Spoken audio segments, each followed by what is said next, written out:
Hit record. Well, let me. Thank you. Yeah. Do you have a card? I do. A good one? Okay, you never know. Okay, we're recording. Are we? Good. Yeah. Ready? Damn 5, it. 4, 3, 2. This is the Bub and Bob Show. I'm Bub, that's Bob. Hey, how long has it been since we did one of these shows here? I don't remember. 2 months? Since I moved to Texas, I've just out of sight, out of mind. I forgot your last name even. It's the only reason you come to California now. What? The only reason you come here now is to do these shows. It really is, and it's good when it is good when we do it. It happens to be 100 degrees in Texas, though, right? 108 is when I left. Yeah, it gets sweaty out there. You get out of the car, and I mean it's kind of over before you get take 3 steps. You're sweating. 18 months. Yeah, that's what he says. Everybody, Bob months. says when I moved, you'll be back in 18 months. I'm working this 15 now. I got 3 more to go. I don't think I'm coming back, but I'll be back and forth. Today's guest is Ron Strand. Ron, thanks for being here. Really appreciate it. Having me. Tell people about your ministry, the Upper Room. The Upper Room Presents. Let's start there, and then I want to kind of move back to how all that. Well, we really didn't set out to start it. It was something that just kind of evolved and happened. I had gone to see an author who had written a book about the heart of the Father, and his name was Ed McGlasson. He was a former NFL player. And I was so impressed with his story, I asked him if he would come and speak to our home group at the time. There was about 10 couples. And he said, yeah, I'd love to do that. So when we talked to the home group and we said, well, why don't we invite friends and family, rather than just us, and we'll have a dinner and do the whole thing. And by the time everybody invited friends and family, I think there was 70 plus people. Nice. It was a little too big for our living room. So we opened up a little space in an office that we have in Irvine. It was the upstairs, just an empty, big empty room. And we put together a little worship set. Me and the guys did a little worship set, and then we had Ed come up and speak. And it went so well that we thought, maybe we have something here. Maybe we could do something like this.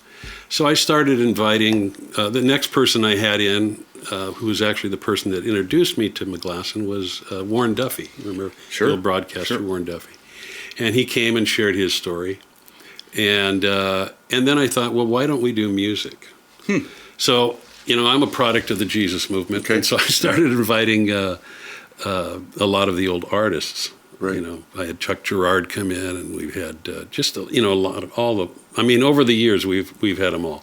So we started doing it quarterly at first, and then we realized, let's do this once a month. So we'd put together a show, have the guests come in, and we started drawing. Well, in that room, I think we could hold 150 people, and we were getting full crowds. It was an upstairs, and. The crazy thing is we used to start by serving dinner. Okay. Because that was the first concept, we were going to have a dinner. And then with no show. It's just people showing up, listening, or there was still a show? Well, we had a dinner. We had a buffet dinner. Okay. And then they all went upstairs to the show afterwards. So the whole thing was still based on a show. Maybe it wasn't recorded then, or was it? It was not recorded. So it was just live and it was over? Just live and it was over, and it was just a gathering. Yeah, very organic. Gotcha. That's when I met Ron. I don't know how we got connected. I was working for a company that builds churches, designing stages and stuff like that. And somehow, I don't know if I was doing my sales thing or whatever, but and you showed me this room in the Mission Viejo area, and you had to go upstairs, and you said, I want to make a venue out of this. So you started picking my brain, and I think we went to lunch or whatever. Yeah. And that was, what year was that when you got started? Well, we started in 2009, so that had to be probably 2010, somewhere in there. Yeah, 12, 13 years ago. Yeah, we started at the end of, September 2009 is when we started. And, but we did end up building that space out. We put a stage in there, we had a green room, and it was kind of a cool fun little space. Yeah. Kind of a clubby feel. We tried to be very non-churchy. Right. And so we ended up building that space out, and we were moving along, and then one day the Irvine Fire Department walked in and came upstairs and asked, well, what are you doing up here? And we told them. And a few weeks later, we got a notice that said, cease and desist. You're not zoned for assemblage there. And plus the structural situation wasn't built. The building wasn't built for 150 They didn't get to try the food. Yeah, exactly. They didn't? So that put us on our quest to look for a new space. And we couldn't find anything for the longest time. Actually, we found, of all places, the Crystal Cathedral. They had this really killer theater there. Right. State of the art, really nice. Yep. We thought, wow, this is kind of cool. I mean, people aren't going to know it's yeah. the Crystal Cathedral. I mean, but that was right when they were going through their turmoil, transition. Yeah. And it was like a morgue there, I tell you. And we couldn't draw people there at all. I think we had one, maybe two shows there. I think I had Frank Pastore, the late Frank Pastore. Love Frank. Yeah. Great guy. He came out there. And, but so we started looking again. And then somebody knew somebody that opened up their youth facility at the Mount of Olives Church in Mission Viejo. Right. They had a little youth facility across the street from the main church, which was actually the original Mission Viejo library, the main headquarters for Mission Viejo when it started. Yep. So we enjoyed a situation there for, I think, 8 years. A long time, yeah. It was there. They had a real funky youth. It was their high school, college thing, and it was kind of funky, but it worked. And they started talking to us because by trade I'm a contractor, and they said, well, what do you think we could do with this space? And they want to do this and this and this. And so I said, well, why don't we start putting some stuff together? Yep. And we kind of collaborated and dialed it in, and it still had a very clubby feel to it. That's cool. Big open ceilings. Yep. Comedians loved to play that room. We put a big glass roll-up door in there, and it was great. And we did that all the way up to just before COVID. Yeah. Well, talk about things that change a show, a live show. Yeah. It's like Exactly. Nothing like a pandemic. Exactly. Or a plandemic, however you want to look at it, however you want to say it. Right. Yeah. So that changed things. We were out for 16 months. When things were opening up again, I contacted them, and some of the people that I was dealing with there changed. And I think the person that we were dealing with wasn't real keen on us being in there. And so basically they said, well, we're not going to be opening up to outside groups anymore. So that ended that era. But we started looking for another place. And Capo Beach Church graciously opened their doors to us. They got a wonderful sanctuary in there. Yeah, used to go to Capo, great place. Yeah, and Craig Whitaker and Mark, their worship arts kind of guy, they're just very gracious people. They've been really good to us. Why in the world start a show? Were you in ministry before? Is this like you didn't like what was going on? I got to start something. I just want to talk to rock and roll guys that love Jesus. I mean, what started this whole thing? And it's kind of like anything that I do. I don't really set out to do it, and it just kind of happens. And then you're 1 foot in it, and you go, well, I better either pull that foot out or put both feet into it. I started out in the ministry back in the 70s, not long after I got saved, and I felt a real clear call to the ministry. And through circumstances, I got acquainted with upstart Calvary Chapel then, which was starting in Whittier, California. Okay. And I came on board and was helping the associate pastor start their college career group. And we started that, and then he just turned it over to me. And that group, actually, that college career group, grew to be the largest group in the church other than the church itself. We had 150 kids coming every Friday night to a Bible study that I was leading. And I did that for a couple of years. Of course, we were in close proximity to Biola College at the time, and so we had a lot of those young people coming. But it was just an organic group. It was a great time.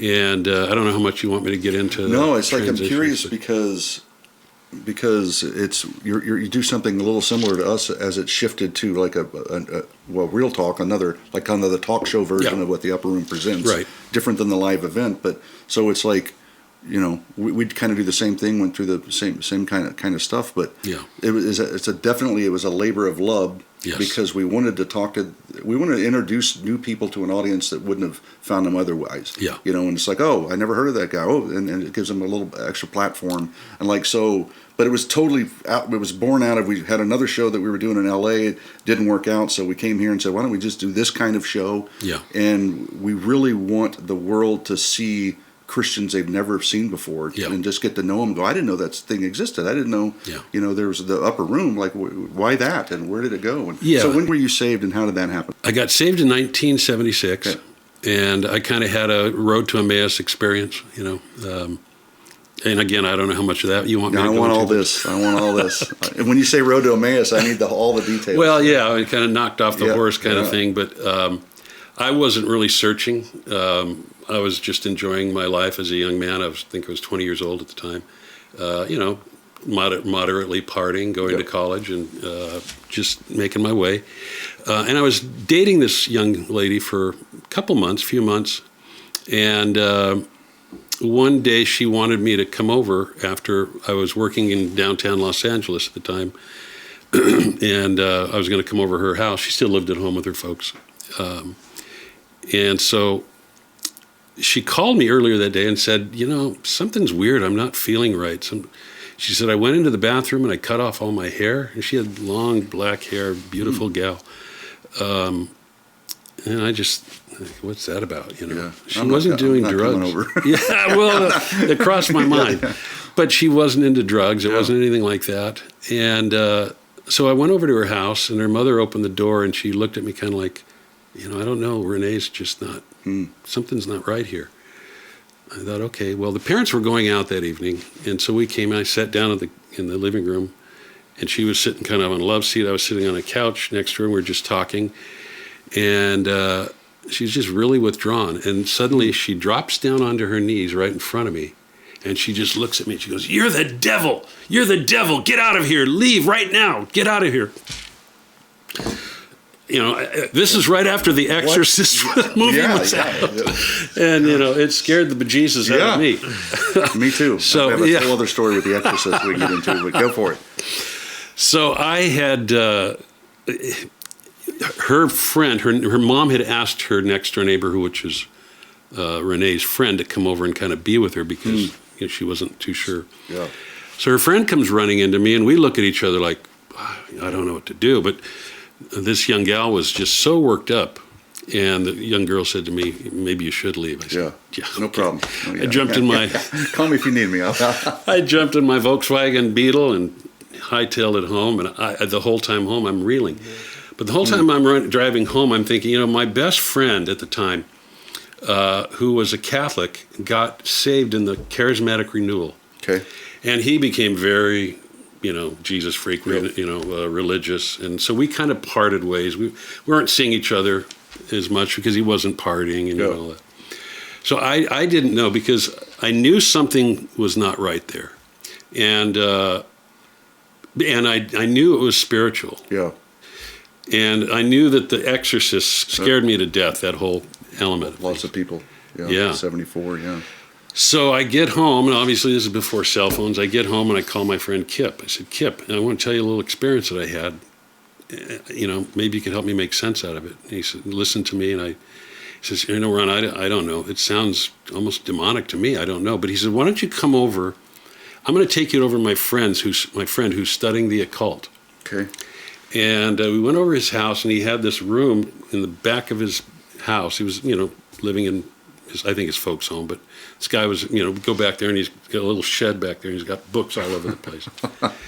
And so the beginning of a bad movie. That's scary. This is the greatest story ever I've heard. This is I'll go for it. Okay, so you're in the shed with the books. So we're in the shed, and he asked me to tell him the story, and I said, this is what happened. What do you think? And he just totally turned it around to me. He says, "Well, I could tell you about, different manifestations of demonic things and all that, but the truth is, Ron, you need Jesus, And I thought, well, I was kind of hoping it wouldn't come back to that. Right. But, here I'm confronted. Well, it's interesting that if it was demonic and the demon's calling you the devil, that's an odd.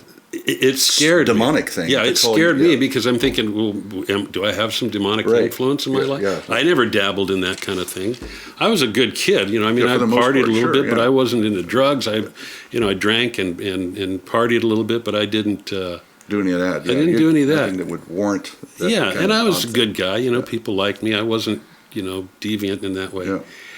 So but it did throw me for a loop. I bet. And so. No matter what we talked about, he kind of kept coming back to that. Ron, I don't know, but I do know that demonic influence is real. Yep. And if you want to be safe from that, Yeah, you this is need freaking you Jesus. out, then this is the you need solution, Jesus yeah. in your Yeah. life. I said, okay, Yeah. sign me up. Yeah. I prayed right there with them and received Christ. And then about a week later, my buddy, who was the charismatic Catholic, he says, down at Calvary Chapel, they're doing these concerts. Maybe it would be good for you to go down there, hear a good concert, and then they call people forward at the end, and you can make a public confession of your faith. I said, okay. So I did that, and I kind of reluctantly went forward, not because I wasn't a believer yet, but because I just thought, I don't want to be one of these masses of people that just goes forward. But I did it because I just wanted to be obedient. Yeah. And I remember they called us to go back in the little prayer room afterwards, and they sectioned us off into little groups, and sitting on the floor, and the one gal that was kind of leading our group started saying, well, now that you're a Christian, you've got to separate yourself from your secular friends. Don't do this, don't do that. And I thought, I didn't sign up to be, rules and all that kind of thing. So it kind of turned me off, but I did like what was happening there. I liked the concert. I loved the music that was going on at the time. And, but what was churning in me at the time is I had never read the Bible before. And I remember picking up the Bible that I'd been given as a kid in Presbyterian church when I was, the only Bible I had, and I didn't know where to go, but I found that Bible, I picked it up, and I started reading. I didn't know, where do you start? Genesis. Yeah. Started reading, and I thought, this is great stuff. It's coming alive. Yeah. So the scriptures just started coming alive to me. And so what started out as something that scared me into faith started drawing me in by the Word of God. And I started just developing a love for the Word of God. And so I devoured the Bible. That's awesome. I just went through it. Yeah. And so not long after, probably 6 months in, I started feeling, what do I do with this? I was on a unsure career path. I was going to school, but I didn't know what I wanted to do. Right. So I thought, well, I'll enroll in Bible college. So I went to, at the time it was called Southern California College, now Vanguard University. Oh, Vanguard, okay. Yeah. And I spent a couple semesters there, and then I got involved in a startup church in Whittier. Did I already I talked about that's that? good. Yeah, we're backtracking, but now there's some linear order. I can't remember what we talked about before tonight, or today. But so anyway, I started leading that group, and this is while I was going to school, and that group grew quite large. I was teaching. I spent 2 years going through 1 Corinthians, Nice. which was good for young people because there was dealt with a lot of schisms and different things in the early church, so I was there for I think 2 years as the college career pastor, and the church was growing quite profusely at the time, and then there again, I don't know how much you want me to go into, but you can't go then I and then back up. So then you. All right. Well, The thing you think you should leave out is going to be the most important thing to hear. Okay. So I'll leave out names, but I'll probably good. I'll talk about movements. The pastor at the church at the time was starting to embrace the vineyard movement, which was not the original vineyard with Ken Gullickson out in the valley, but it was the John Wimber version of it. Lonnie Frisbee, who was a very controversial figure, but a very real figure in early Calvary Chapel, was now over with John Wimber and doing what they're doing. But they were moving in the spirit, in the spiritual gifts, the charismatic. Right. I considered myself charismatic, but I didn't operate, really in the gifts like that. But they were embracing them. Okay. Signs and wonders and those kind of things. Yep. Well, I was schooled under Chuck Smith because I went every Thursday for a few years to listen through the Bible. Not a bad Sunday guy night. to be schooled by. Yeah, so my theology was pretty conservative that way, and so embracing this, as much as I wanted to, it was very difficult for me to do, and understand that a lot of the young people that I was in my college career group were college students at Biola, very conservative. Yep. So during the summer, I went on a family vacation, and I asked the associate pastor there, I said, would you lead my Saturday night group. He said, yeah, I'll do it, Ron. No problem. I'll come in and teach. Well, he decided to phone it in, and he called the Vineyard in Anaheim, asked if they'd send a team down to come and minister to my college career. So they sent a team down. It wasn't Lonnie, but it was another individual that was kind of in the forefront of that movement at the time, and a team of ministers. And it just, what I came back to was a hornet's nest. It was kind of wild. You know, they were swinging jackets at people and trying to make them fall. And it was, you know, I don't want to totally discount what happened there with the Vineyard. And I'm not anti-Vineyard. I don't have any axe to grind. I went through a lot of years of, but anyway, there was good that came out of that. And then there was a lot of flesh, you know, if you will. And I think what they saw there that night was a lot of flesh, you know, a lot of just man-made kind of stuff. So I came back to a hornet's nest. Well, needless to say that this group that I spent the last 2 years, you know, ministering to, started to dwindle. A lot of the Biola students stopped coming. Attrition starts happening. Young people were getting married and so forth. But the leadership at the church saw that as failure on my part. What's going on, Ron? You know, you used to have 150 kids coming on Saturday or Friday night, and now you got 25 people. So, you know, I don't know. I'm a young man. I'm just still learning. I'm just trying here. Doing my best. So, fast forward a little bit. I was engaged in 1980, and 3 months before we were to get married, New Year's Eve 1980, I was called in after a staff meeting, and these two men that I was working under, the associate pastor and the pastor there, who I admired deeply. They were kind of my spiritual fathers, you know. Just said, Ron, you know, we feel like, you know, there's a party going on inside this room, and you're on the outside in the window looking in and going, wow, that's great. That's nice what's going on in there, but you won't come into the party. I said, well, that's probably a pretty true statement. I'm a little bit afraid of what's going on. What I'm seeing is stuff that I'm not comfortable with. And they said, well, you know, we've kind of decided that maybe it's time that you reconsider your calling, and we're going to let you go. Happy New Year's. Yeah. Happy New Year. And enjoy your wedding. You know, here I am. I was making my living there at the time. And so I'm 24 years old at the time. And the rug's pulled out from under me. I was totally bewildered. To say I was hurt was an understatement. So I left there. They tried to kind of, you know, transition us into a young married. Say, why don't you lead a young married thing? But you're not on staff anymore. But you know, we'd like to start. And we did that, and it was actually good. And we did that for a while. But it became apparent that I just needed to leave there. I needed to leave, and so we left, and I had to make my way, you know, just find a job, do what I had to do, make a living.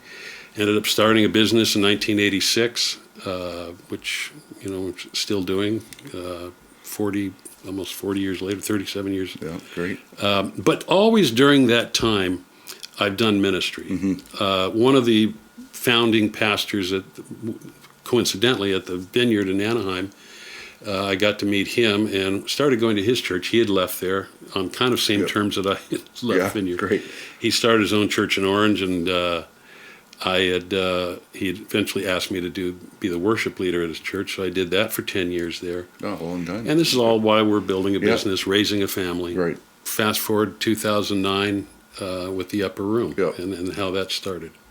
And I think maybe I glossed over a little bit of the element of what the mission of the Upper Room was once we did start it. But what we wanted to do, because I wanted it to kind of beckon back to the old Saturday night concerts at Calvary Chapel. And I thought, well, maybe we could even bring young people in. And we even tried a few events with some young people. Right. And it just fell flat. Times changed, people changed, and we realized that's not what we're to be about. But there was a lot of interest in what we found is a lot of people that kind of got saved during the Jesus movement, who may have waned from their faith. They related back to the music of the time. And so the bands that we had, and we had Love Song, and we had Chuck Girard, we had Daryl Mansfield, we had Danny Daniels, who came out of the Yeah. Vineyard, who I always loved his music. We had Sweet Comfort. I mean, we had all the bands. Phil Keggy, you know, all of them had come through. And was that even in your heart there, that's maybe who you're going to be attracting, these Jesus movement people that are kind of by themselves or lost, you know, touch with, and you're like, hey man, we can maybe reunite them, get them reacquainted with God, the whole thing. And that was kind of what we realized, that there was an element here that needed this kind of ministry. Right. But there's also another back-end ministry that we never even realized, is that the artists, who basically were pushed out the door from the church. Yeah. You know, you guys are too old. Have you contemporized? You know, it's funny. You know, in the secular world, we embrace groups like the Beatles, the Eagles. You know, Yeah. but the church tends to, hey, kick you out the door. You're old now. You know, but these guys still had ministry in them, and powerful ministry in them. And so we found that these guys would come to me and say, Ron, thank you for doing this. Yeah. There's nothing in the nations, nobody in the nations doing this. Yeah. We'll go into a church here and there, but by and large, the big churches. On your own, yeah. And so we found that there was a ministry to that, to the artists. And then we started having comedians, Christian comedians, not necessarily that their comedy was Christian, but clean, they're coming from a standpoint of a biblical worldview. Right. And that was always very popular. Yeah, sure. So, yeah. Great comedians are great comedians. So Exactly. So when did that become? So now does the Upper Room only do that, or does it do other things? Is it a blanket company? Is it just those meetings, or now you have a talk show, right? I just saw the one with Raul Reese, and so you're doing interviews. Mm-hmm. So how did it go for? Are those two separate things, or are you only doing the one now? No, we're doing both. And you know, just as you and I were talking about how I asked you how you started this, and it's kind of this necessity is the mother of invention. Right. You know, when COVID hit, our venue became unavailable to us, just like every church closed down, because we were just leasing that space. We felt like we needed a way to keep in contact with our audience base. And so I have a friend who's a doctor, an MD, and I thought, well, maybe I'll do something maybe just to touch base with people. I thought I'll have him on, talk about COVID. Yeah.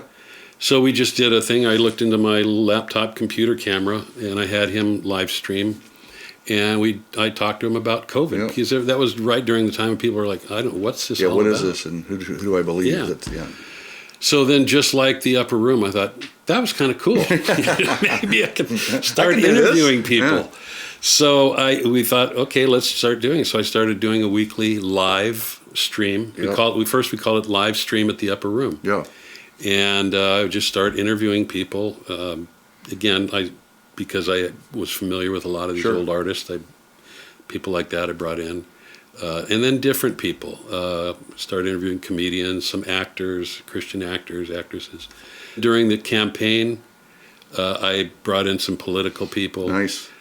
It was nice, but I think we maybe lost some of our audience base. I had some nasty letters. Why are you getting political? We enjoy your. We just need one more thing to polarize the. Yeah, exactly. But they were great shows, in terms of the content.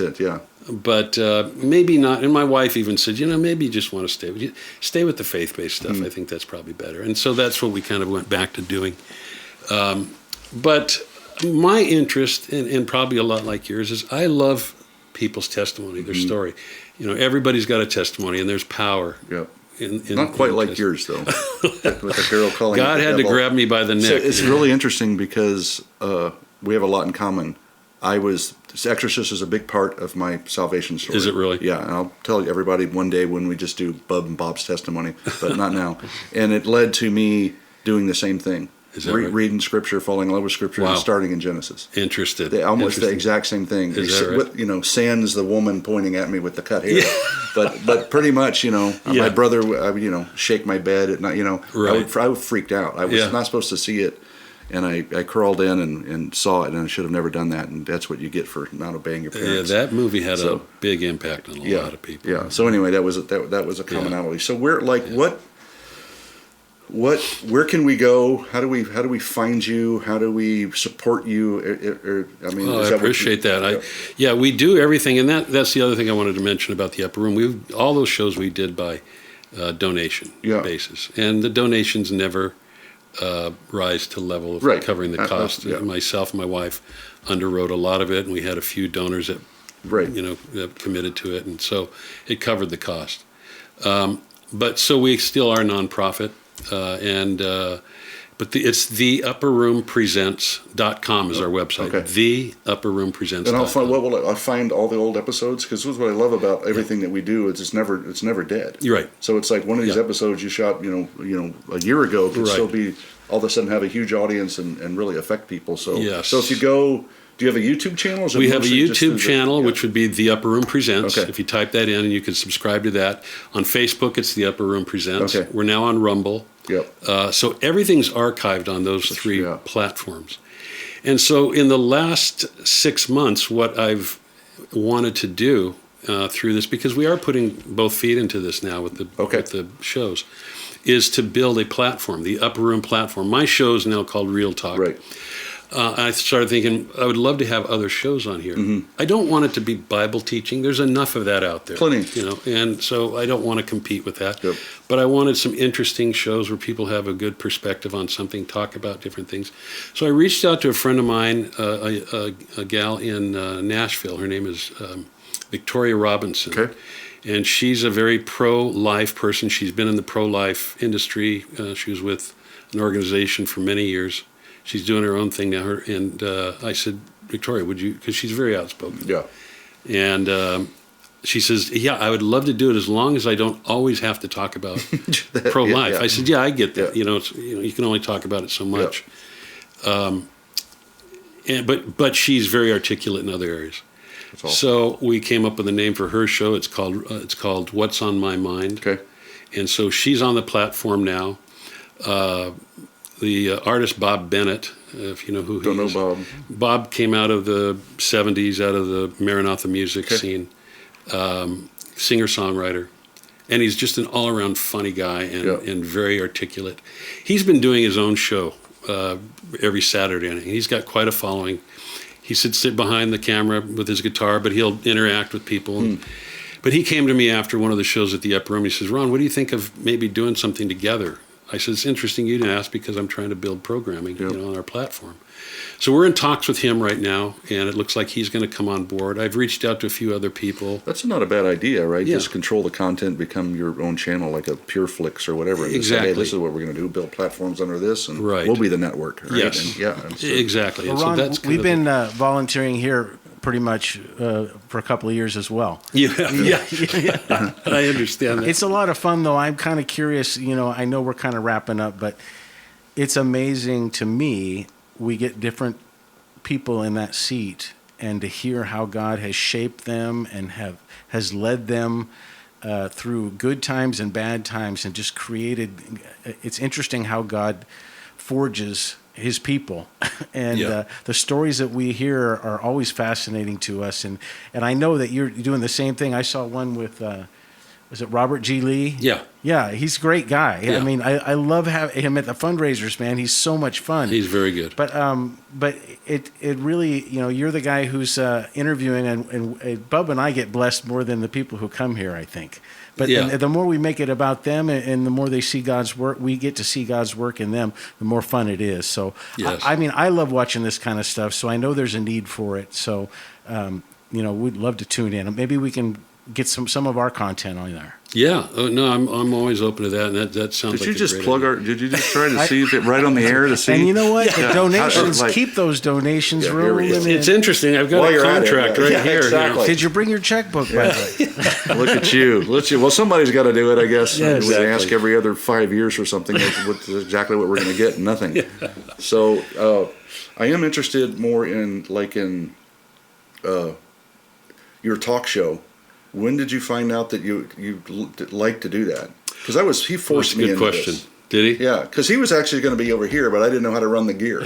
Well, So I'm like, dude, I can ramble on and rant and improv all day long. Maybe, and he goes, you sit there. And I'm like, okay. And we was going to be two of us. Yeah. Where we're going to put the guy in the middle and Yeah. have like this crosstalk thing. Yeah. And at the end, it ended up here. And then after maybe the fourth one is when I really liked it. The beginning, I'm like, I don't know. Yeah. I'm more of a performer or solo. I don't know if anyone's getting it. And then we got a comment. Over talker. Well, that was shut up, and you talk too much. Let Stephen Meyer talk. So that was, and I learned that, okay, you're right. I just be quiet. But we had actually a good comment, like our 4th episode, that said from somebody, in another world. It just basically said, I had no idea this person's story. They never get a chance to say that story, and they just always ask him to go do his thing, but you never hear the back, and all of a sudden, oh, okay. Yeah. People tune in, and they just happen to hit on and go, what?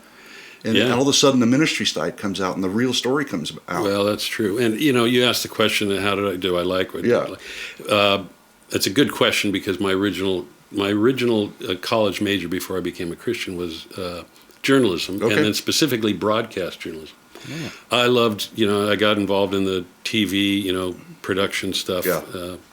And my goal was wanting to be either a news anchor or announcer or something like that, because I've always enjoyed that kind of thing. So it's kind of interesting, full circle, how you come back to that. You would be a good sports announcer. You have a voice that you could call the game. Thank you very much, Bub. I could follow that. And it's like, hey, he's trustworthy. Until you both saw The Exorcist, and then those careers were over. That's right. I can give you a blow-by-blow narration of Have you seen Jaws at all? Yeah, that's another one that scared me. See? Yeah. I'm not the only human in the world. Afraid to go back in the water. Those 70s movies had an effect more than any movie does nwnowadays. I just think the culture was completely different. But Jaws was another big one. Is that something swimming out there right there? Yeah. It's always there. Yeah. Every time I see this when I'm just setting it up, I actually do look for fins. Yeah, I can spot them pretty good. You should get it. A little superimposed. I get my animation team on there. Just go by and gobble one of these kids up. Right. That would be perfect. And never mention it. Can you see the Easter eggs in this show? There's a bunch of stuff over there. Find the hidden shark. Okay, so as we're signing off here and stuff, it's like, there's a bunch of stuff going on in the world today. When you look around, what concerns you the most, and what kind of pastoral advice would you give an audience listening to? Just as I just want to, because it's crazy. It seems crazier than ever before. Maybe just because we've never been this divided.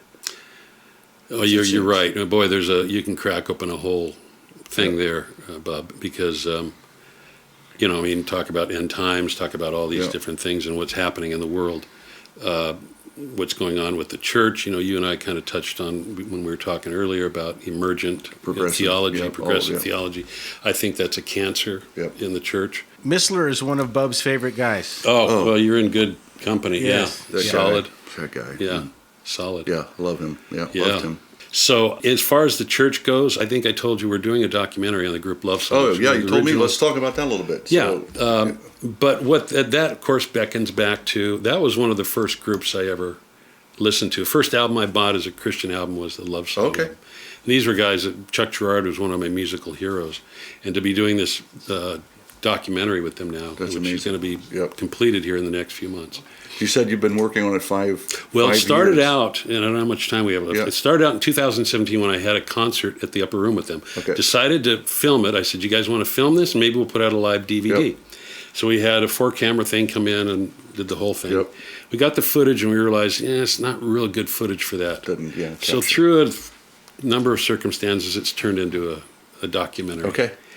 But which is really good because it's a story that needs to be told. Do you have an estimated release date? We're probably looking at this fall. Okay. Yeah, we're in post-production, and as a matter of fact, just had a conference call with everybody today, and we looked at the last chapter of it. There's 14 chapters, sections of the whole thing. Okay. And editing down, and... Is there a landing page or some kind of URL for that yet? Yeah, go to lovesongtheband.com. Okay. And you could watch the trailer there. You could also watch the trailer on the upperroompresents.com website. So back to the church in America and the stuff that's going on. You went back to Love Song for a reason. Yeah, I probably got to figure out how I did that. Well, because we're talking about emergent theology, and everything that's going on in the world is going on. We look at it from a biblical perspective differently than I think the world does, obviously. But I'm disheartened by a lot of what I see in the church. Yeah. And so that whole emergent theology is is growing. Unfortunately, it's growing even in Christian colleges, universities. The true blues. I mean, was listening to Greg Kokel on his show Stand to Reason the other day, and he's like, he calls the colleges that actually teach Christian worldview the true blue, and he said they're minuscule. That's right. They're dying off. There's only a few true blues, and I'm like, man, that's talk about disheartening, especially when you see all the inscriptions all over our universities, what they originally stood for. And, even the ones that we consider Harvard. Secular, they are all started out as Christian. Interesting stuff. Yeah, I would say that's an interesting thing that you picked out, and because I don't, you get to a point, from my perspective, is I don't know. There's unity in the gospel. I would tell everyone that wants to have an abortion or the LGBT or whatever they're going to do. It's like I just bring it back to the gospel, because there's no way to be unified on that. Yeah. So you're going to divide us because there's a few moral atrocities that I can't just jump on your bandwagon. That's right. And go. I mean, we can talk. If you talk about immigration, I can have neutiral ground. I can go, here's some ideas. You talk about killing the unborn. I don't know how to step into your court and go. Exactly. So it's almost like. I mean, obviously God has allowed this in His sovereignty, but the division, He's going right for that moral, where we can't. So it forces us to divide, because the only way I think America goes is we implode. Yeah. I don't think someone's strong enough to attack us. I think we would all get together and fight back, but we can die on the inside. And if the church doesn't stand, back to the point of why I think it was really smart that you said maybe the problem is inside our churches as well. Well, I think there is that. And what does hearten me, Bub, is I had lent a space out to some young guys. They call themselves Holy Smokes. Nice, yeah. And they do a Bible study. They got young guys that smoke cigars and get together and study the Bible. And I let them use my patio deck at my office. And myself. Don't let the fire department come to that. No fire department there, But what I'm seeing in these young guys is the young man that teaches, it's solid theology. That's amazing. And there's 14, 15 guys that come. One of them's my new fresh son-in-law. Nice. Who just married my daughter last month. And they're just following hard after Jesus. And their theology's good. And so, my wife and I talk a lot about, because I do believe we are on the end times. And I know that's a whole nother topic, but to me, it's about kingdom work, about building the kingdom and preaching the gospel.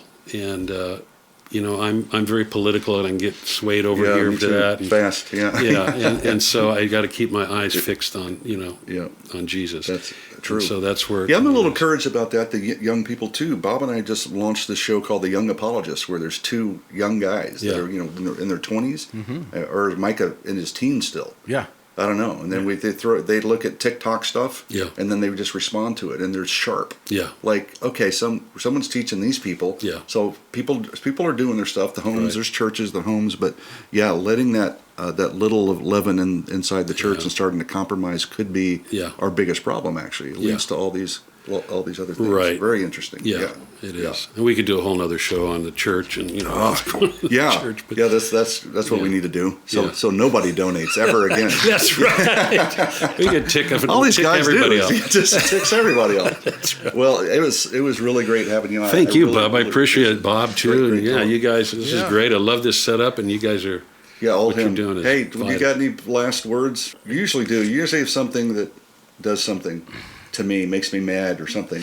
Yeah. And then we just leave. But go ahead. No, I think it's great what Ron does. I was so drawn to him because I mean, we have more in common than we've even discussed, because he and I, and even a lot of the Christian television stations are saying now, can you give us anything other than a pastor standing behind a podium, And Bub and I have been working on our alternative content most of our time together over the last 30 years. Not that we don't want that. Yes. We want lots of pastors, good theologians yes, teaching. Indeed. But there Absolutely. Yes. So anything. So we're big supporters. We behind you 100%. If we can give you any of our content or whatever, or whatever it takes to support each other. It's just, Yeah. to me, you're doing the same thing we are, and you've had some of the same guests and everything, and I think it's been really fun.